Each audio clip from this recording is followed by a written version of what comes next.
Welcome back to Cyber Sea of Galilee, DSMME, on this beautiful ferial day. Again, the freedom to do anything that we want to do, what we really want to do. Today, we decided we want to talk about devotionals. Devotions in the church are kind of like the heart of the church. From the beginning of time, we know we were made for God. And I don't need to just know it up here. I do need to know it up here, but I need to know it here too. And so up here, I use my mind, my God-given intellect, to study the truth. From here, I use my God-given voice to profess the truth. And as an order of preachers, my mouth is many times going, as you can probably tell, even when it shouldn't be sometimes. However, we have that desire to spread truth when we have been given it.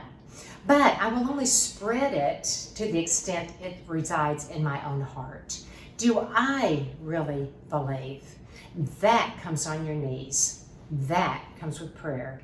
That comes with silence. That comes with an occasional retreat. We sisters have a canonical retreat. That means really mandated by the church, by which we take out a certain number of days of the year.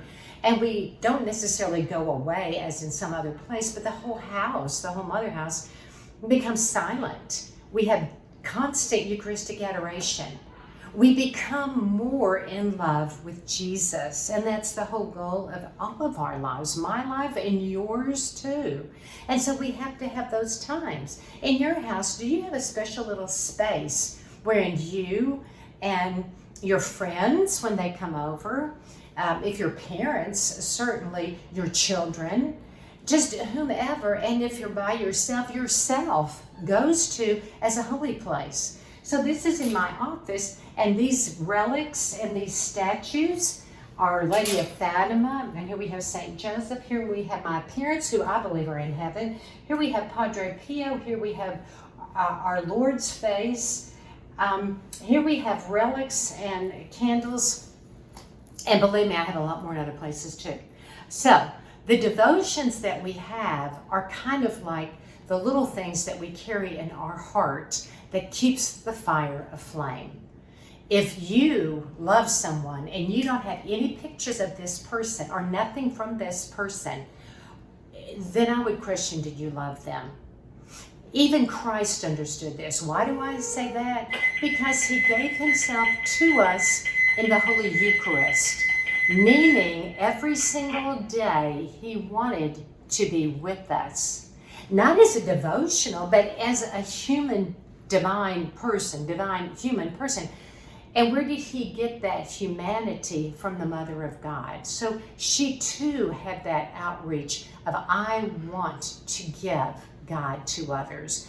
But only because I first of all carry him inside myself. You know, there have been many saints that come from the gulags and the concentration camps and times of tremendous persecution. And what would they say? They would say they got through it. They lived through it by God's grace because their hearts stayed alive. If we ever let our hearts die, then we're gone. The only way we can keep our hearts alive is to stay in the state of grace through the various sacraments. And if we surround ourselves with devotionals, every time we glance up, we know that our life is given to Christ, just as these saints and blessed's life went before us. So, find your little altar place, set it up, have your candles, go there and pray your rosary, and just be with God. That's called the secret to both sanity and sanctity. And boy, does our world need both today. God bless you on this ferial day. Go set up your altar if you don't already have one. And if you do, go to it and pray a while. Just be with Jesus and Mary and all our saints. God bless you. Sign off from Cyber Sea of Galilee, DSMME.